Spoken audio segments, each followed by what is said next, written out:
Ce journal vous est offert par le FPI, Fonds des promotions de l'industrie, votre partenaire privilégié pour la réussite de vos projets.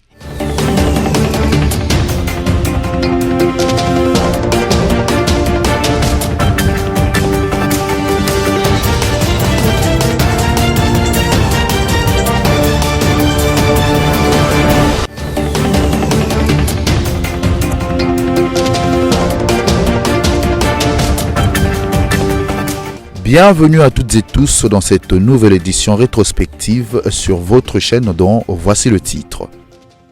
Décès de l'ambassadeur italien en terre congolaise lundi 22 février 2021, la présidence de la République démocratique du Congo a éprouvé son regret à travers un communiqué publié le même jour. En prévision du gouvernement de l'Union sacrée de la Nation, le Premier ministre Sava Lukonde a débuté les consultations avec les partis politiques membres de la vision du chef de l'État.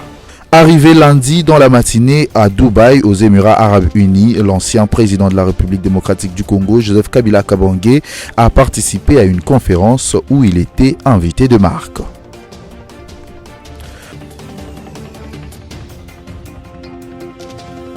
Le président Félix Tshisekedi Tshilombo a reçu samedi 20 février 2021 au Palais de la Nation les présidents de la Fédération internationale de football association FIFA, Gianni Infantino. Ici est de noter que cette audience intervient quelques jours après l'entretien par vidéoconférence entre le chef de l'État et les dirigeants de la FIFA au sujet des lancements du projet pilote championnat du football interscolaire en RDC. Par ailleurs, après la signature d'un mémorandum avec le ministre congolais des Sports Amos Mbayo, Gianni Infantino a promis de reproduire la même expérience sur le reste du continent africain.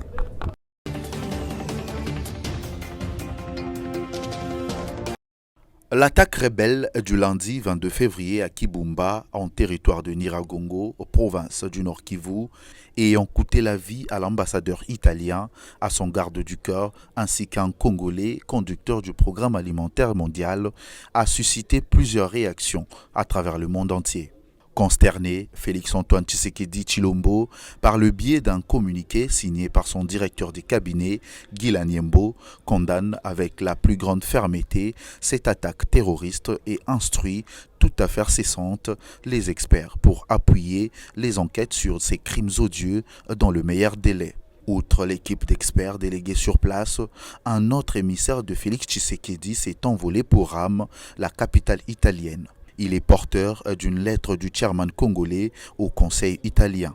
C'est ce mardi 23 février que le gouvernement italien a affrété un avion cargo à Goma pour rapatrier les corps de l'ambassadeur et son garde du corps.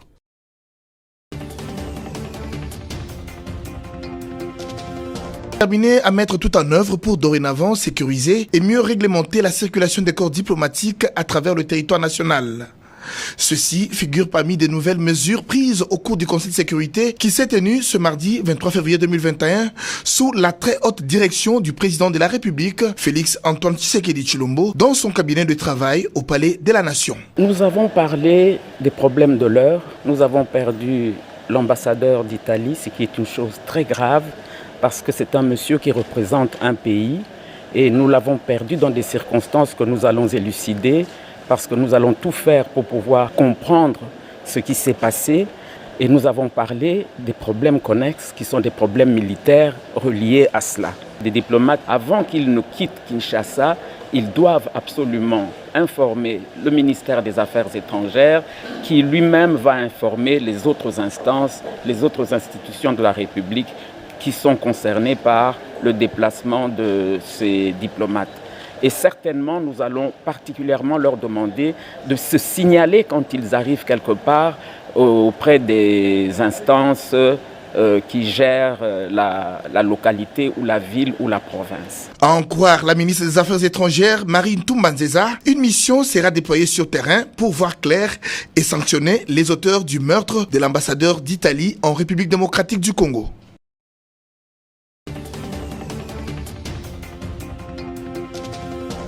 D'après D'après le ministère de l'Intérieur, Sécurité et Affaires coutumières de la République démocratique du Congo, le service de sécurité et l'autorité provinciale n'ont plus assuré de mesures de sécurisation particulières du convoi conduisant l'ambassadeur italien, encore moins leur venir en aide, faute d'informations sur leur présence dans cette partie du pays, pourtant réputée instable et en proie à de certains groupes armés rebelles, nationaux et étrangers. C'est la précision du communiqué du vice-premier ministre de Titel, Gilbert Kankonde. Rappelons que le diplomate italien, son garde du corps et un chauffeur congolais du programme alimentaire mondial ont été tués lundi 22 février 2021 lors d'une attaque des hommes armés dans le territoire de Nyiragongo, plus précisément à Mubamba, à une quinzaine de kilomètres de Goma, dans la province du Nord Kivu. Selon le PAM, la délégation était en destination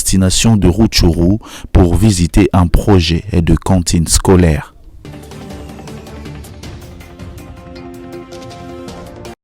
Pour avoir signé et publié sans qualité ni mandat un communiqué officiel sur le meurtre de l'ambassadeur de l'Italie en RDC, les directeurs du cabinet adjoint du vice-premier ministre et ministre de l'Intérieur, Astrid Boulakali, est suspendue de ses fonctions. Sa suspension intervient après avoir réagi tout juste après l'assassinat de l'ambassadeur d'Italie et compagnon dans la province du Nord Kivu. Notez que le chef de l'État avait disjoncté une équipe dans cette partie du pays où ces diplomates italiens avaient été assassinés afin de mener des enquêtes pour élucider ce meurtre. Tenir compte. Effectivement, parmi les critères, on doit tenir compte du genre, de la jeunesse, des personnes vulnérables, mais également des autres couches défavorisées, mais aussi la représentativité. Il est évident que tout le monde ne pourra pas être servi. Il y aura sûrement beaucoup de personnes qui seront candidates, mais qui ne pourront pas être retenues. Nous avons noté également que pour chaque poste, il faudra présenter 3 candidats, de manière à laisser la possibilité à son Excellence, Monsieur le Premier ministre, de répondre à tous les critères, surtout les critères de et du genre et de la jeunesse. Dans le monde entier, la composition d'un gouvernement, surtout dans un régime démocratique, tient toujours compte du poids politique. Mais à ce critère de poids politique, il y a aussi le critère de solidarité qui est additionnel. C'est-à-dire de solidarité qui est additionnelle. C'est-à-dire, on ne peut pas de manière arithmétique dire que voilà, il n'y aura que le seul critère. C'est vrai, il est le critère dominant, mais il n'est pas le seul. Merci. Merci. Il a appelé au respect du pacte de stabilité signé entre le gouvernement et la Banque centrale du Congo. Le Premier ministre sortant Sylvestre Ilunga Ilunkamba l'a dit au cours de la réunion hebdomadaire du comité de conjoncture économique CCE. Ce, en vue de léguer à son successeur, Sama Lukonde Kyenge, un cadre macroéconomique stable. En ce qui concerne l'évolution des principaux indicateurs économiques, il faut noter qu'il y a une légère accélération du rythme de formation de prix à l'intérieur au cours de la 3e semaine du mois de février 2021. Les taux d'inflation hebdomadaires se chiffrent actuellement à 0,097% contre 0,78% la semaine précédente. Cette interpellation de Sylvestre Ilunga Ilunkamba fait suite au taux d'inflation hebdomadaire qui se chiffre à 0,97% contre 0,78%. Le Premier ministre nous a instruit, nous a martelé sur le maintien de l'applicabilité du pacte de stabilité entre le budget, les finances et la Banque centrale qui est une gage de la gestion orthodoxe des finances publiques. En ce qui concerne le secteur extérieur, nous notons également une stabilité relative à l'indicatif et une légère appréciation de 0,11% au parallèle du franc congolais face au dollar au mois de février, en période du 19 février 2021. En date du 18 août 2020, le Premier ministre Ilunga Ilunkamba a supervisé la signature du pacte de stabilité du cadre macroéconomique et monétaire en RDC.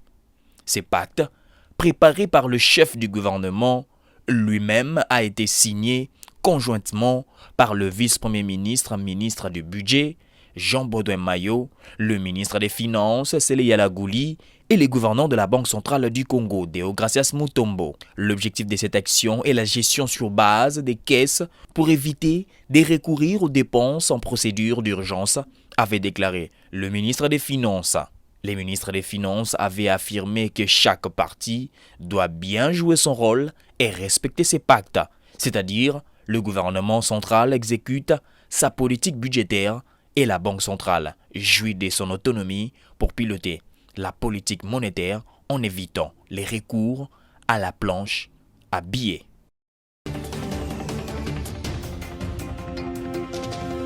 Sans surprise, Gabriel Kyungwaku Mwanza a été élu président du bureau définitif de l'Assemblée provinciale du Haut-Katanga au cours de l'élection organisée le samedi 20 février.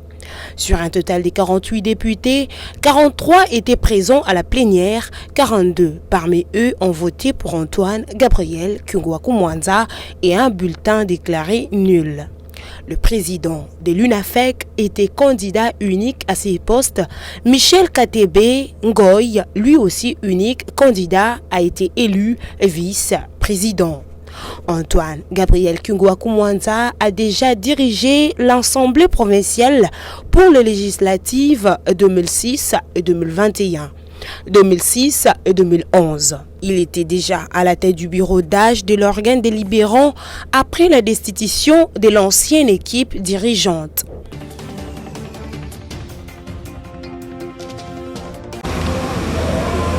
Après 3 semaines de navigation, les baliseurs Lomela qui avaient quitté le chantier naval de la régie de voies fluviales RVF le 2 février dernier à Kinshasa est finalement arrivé au port de Ndomba, au Kasaï oriental, pour amorcer les travaux d'aménagement et d'entretien de la rivière Loubi. Ce travaux, qui consiste essentiellement au dragage, balisage et dérochage de cette rivière, vont concerner premièrement le tronçon Ndomba dans le Kasaï oriental et Lusambo dans le Sankourou. Les jeudis 25 février 2021, plusieurs autorités provinciales et celles venues de Kinshasa ont fait les déplacements au port de Ndomba dans le secteur qui porte les mêmes noms en territoire de Kabea-Kamwanga. Nous sommes à 70 km de la ville de Mbujimaï pour assister au lancement de travaux. C'est les conseillers techniques du gouverneur, l'ingénieur Papi Moukadi, qui a donné le go au nom de l'autorité provinciale. En tant que l'œil délégué de mon gouverneur Jean-Marie Jamuteba, je rends un vibrant hommage au chef de l'État, lui qui avait pensé à l'espace Grand Kasaï pour notre désenclavement. Nous sommes ici accueillir l'engin qui était un rêve pour nous, mais aujourd'hui cet engin est sur place avec nous. Nous avons su que l'engin avait quitté Lusambo depuis la semaine passée et ils ont passé plusieurs jours en route. Ils ont lutté en dégageant tous les obstacles qu'ils ont trouvés. Et aujourd'hui, Dieu merci, cet engin est sur place. À cette occasion, je remercie mon gouverneur Jean-Marie Jamuteba, lui qui nous a toujours envoyés au fond pour la lutte de notre province avec l'équipe FPI. À cette occasion aussi, je remercie le directeur général de l'FPI, M. Kitebi, et aussi le directeur François Mpouila qui est à côté de moi, qui est le soldat de développement. On s'est battu avec lui depuis le début de tous ces projets et aujourd'hui, ce qui était rêve est devenu une réalité. Du côté RVF, qui se charge de l'exécution des travaux, on rassure de travailler avec professionnalisme et urgence afin de répondre rapidement aux attentes des bénéficiaires. Gabriel Mokango est le coordonnateur du projet. Les travaux proprement dits prendront 45 jours. 45 jours calendaires. Parce que c'était 60, mais le 15 autres jours étaient donnés au bateau pour la navigation qui était Kinshasa et atteindre ici. Mais les travaux, donc, comme on vient de le lancer tout de suite là, ils auront 45 jours Et après 45 jours, sur le calendrier respecté, nous allons revenir pour la remise et reprise des travaux avec le partenaire qui a sollicité et qui nous avait subventionné. Donc j'ai dit, et je cite, le fonds de promotion de l'industrie FPI. Il sied de préciser que ces travaux s'inscrivent dans le cadre du projet de la connectivité du Grand Kasaï aux provinces du Congo central et de Kinshasa en vue d'amplifier les échanges commerciaux. Et le Fonds de promotion de l'industrie FPI tient à faciliter cette interconnectivité. François Mpouila est cadre du FPI, il est le team leader du projet. Ce programme s'inscrit dans le mandat du Fonds de promotion de l'industrie, la deuxième mission qui veut que le fonds puisse appuyer ou financer la construction ou la remise en état des infrastructures reconnues d'utilité publique comme celle-ci. Et nous voulons aussi dire merci au gouverneur de la province pour tous les arrangements sécuritaires, administratifs qu'il a mis à la disposition de l'équipe pour que nous puissions arriver à faire ce travail. Une bonne nouvelle pour tous les navigateurs qui empruntent cet axe. Une fois tous les travaux effectués, la RVF va produire la carte de navigation de la rivière Loubi qui sera mise à la disposition des armateurs afin de faire respecter les consignes de navigation sur cette rivière de 3e catégorie. Les hauts représentants du chef de l'État Didier Chioyo étaient venus solliciter l'implication de l'autorité urbaine et de ses ministres attachés à l'organisation de ces grands rendez-vous des pays francophones. Pour l'hôte du chef de l'exécutif provincial de Kinshasa, son implication s'avère primordiale pour la réussite de ces jeux axés sur 2 domaines, à savoir le sport et la culture. Le gouverneur de la ville, donc à partir de là, j'aimerais que le travail puisse parler à ma place. Alors la finalité, c'est qu'il va s'impliquer à 100% au même titre que le président de la République. Donc je pense que nous faisons une équipe d'enfer. Donc je vous donne rendez-vous sur le terrain dans quelques semaines. Pour sa part, la directrice internationale des Jeux de la francophonie, Zeina Mina, qui accompagne Didier Chioyo, s'est dit rassurée de l'implication du gouverneur et de son équipe pour la tenue de Kinshasa 2022. Donc aujourd'hui, il y a une implication aussi directe de la part de son Excellence président de la République, qui a nommé son haut représentant pour faire avancer le projet plus rapidement. Donc nous avons donc la confirmation que ces jeux vont avoir lieu déjà. Oui. Donc, parce qu'on est passé quand même par des périodes de doute. Donc aujourd'hui, il y a l'implication du président de la République, du gouverneur de la ville, donc nous rassure et nous allons travailler ensemble pour la réussite et pour l'aboutissement de ce projet. Ces jeux interviennent après ceux organisés en Côte d'Ivoire qui ont récolté un franc succès en termes de participants et d'innovation. Après concertation autour du président de l'Assemblée nationale, Mbosso Christophe Nkodia, entre les caucus des députés, le ministère de la Santé représenté par Eteni Longondo le ministre et les gouverneurs de la ville de Kinshasa Jean Ngobila, il a été décidé de la reprise du travail sous la supervision d'un nouveau comité de gestion à nommer en concertation entre le ministre Eteni et l'autorité urbaine Jean Ngobila.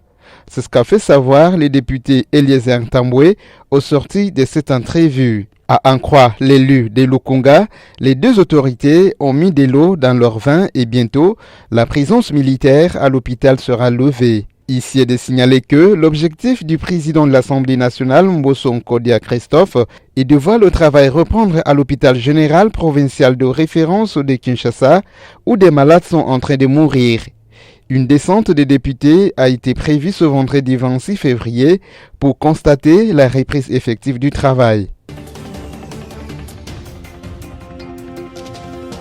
Après plus de 2 mois de fermeture des établissements scolaires, les élèves ont repris les cours ce lundi 22 février 2021 en République démocratique du Congo. Ces élèves ont exprimé leur joie au micro de votre rédaction. C'est génial de mon point de vue, j'apprécie bien qu'il y ait une rentrée parce que c'est vrai que les cours en ligne ne sont pas trop tôt.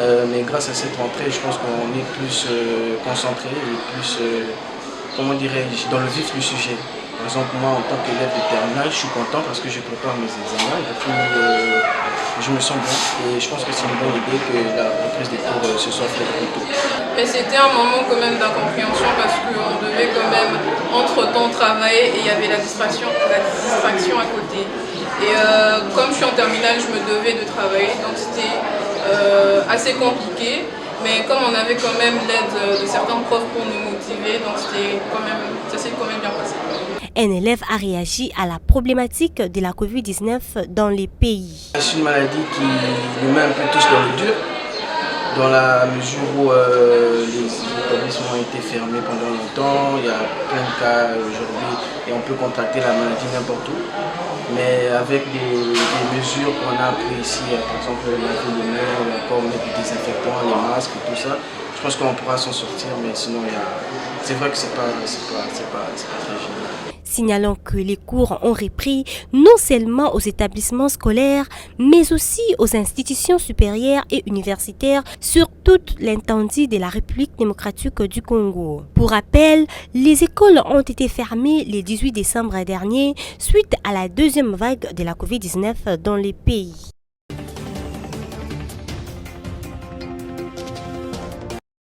À l'occasion de la reprise de cours lundi 22 février sur l'ensemble du territoire national, à Kinshasa, Denise Nyakeru Tshisekedi, première dame et présidente de la fondation qui porte son nom, a inauguré des écoles primaires dans les communes de Kinsenso et Maluku, toujours à Kinshasa. À la construction de ces établissements scolaires est les fruits d'un plaidoyer mené par la première dame après la visite qu'elle avait effectuée en 2020 dans ces deux établissements scolaires. Et cela entre également dans le cadre de l'appui à la gratuité de l'enseignement des bases que prône son mari, le président de la République, Félix-Antoine Tshisekedi Tshilombo. Denise Nyakeru a remis également un lot important de fournitures scolaires composées de cahiers, uniformes, sacs et tout consort aux élèves de ces écoles. La construction de ces établissements font montre de l'engagement de la Première Dame à œuvrer pour la formation de la jeunesse congolaise et à accompagner les efforts des autorités dans le secteur, notamment la gratuité de l'enseignement des bases. Ici, de noter que ces travaux ont duré 4 mois et ont coûté 213 500 $ américains. Quittant la ville de Lubumbashi dimanche 21 février dans la soirée, Joseph Kabila Kabange, ancien président de la République démocratique du Congo, a atterri sur Lusaka en République zambienne avant de s'envoler pour Dubaï, aux Émirats arabes unis, où il devra participer à une conférence comme invité de marque. Atterri lundi dans la matinée en terre émirienne, Joseph Kabila Kabange a été accueilli par le prince héritier chargé de la sécurité intérieure de tous les Émirats arabes unis, le général américain du Moyen-Orient ainsi que le général de l'organisation du traité de l'Atlantique Nord, OTAN en sigle, avant de rejoindre l'hôtel 5 étoiles de Saint-Régy à Abu Dhabi. Contrairement à ce qui se raconte sur la toile concernant son probable exil, le sénateur Avi a effectué cette mission de service accompagné de 4 officiers des forces armées de la République démocratique du Congo pour une durée de 15 jours, renseigne une autorisation de sortie signée par le général-major Boamunda Frank, chef de la maison militaire du chef de l'État en date du 16 février de l'année en cours.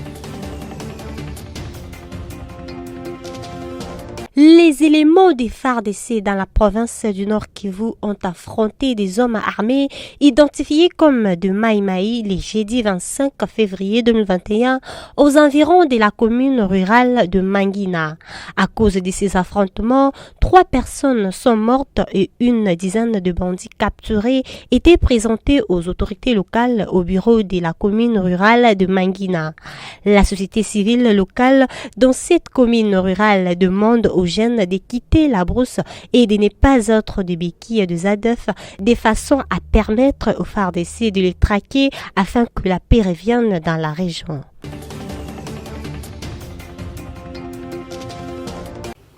Comme l'opinion le sait, notre pays vient de perdre l'un de ses valeureux fils, en la personne de M. Joseph Nsinga Oudjou Ougouakebi Outoubé, ancien Premier ministre, ancien président du Conseil judiciaire, ancien ministre de l'Intérieur, ancien député.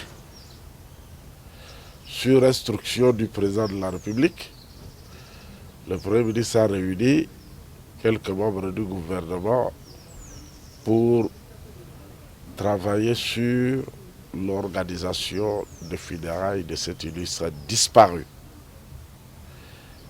Une commission vient d'être mise en place. Elle va travailler et dégager un budget qu'elle va présenter au Premier ministre chef du gouvernement. Le président de la République, chef de l'État, a instruit qu'on réserve à ses dignes fils du pays des funérailles aussi dignes de son rang. Et le gouvernement s'y attelle. C'est par ici que ce journal se clôture, mesdames et messieurs. Je vous rappelle les principaux titres.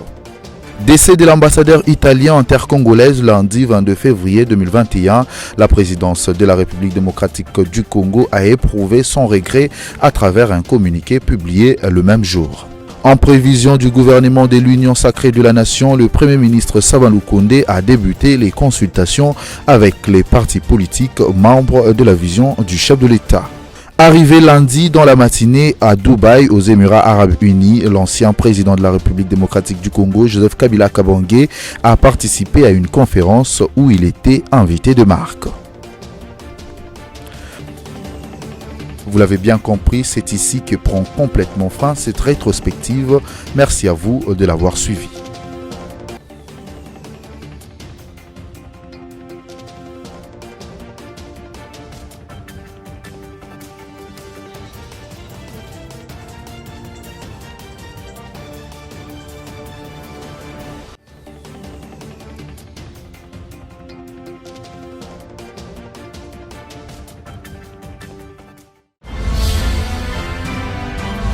Ce journal vous a été offert par le FPI, Fonds des promotions de l'industrie, votre partenaire privilégié pour la réussite de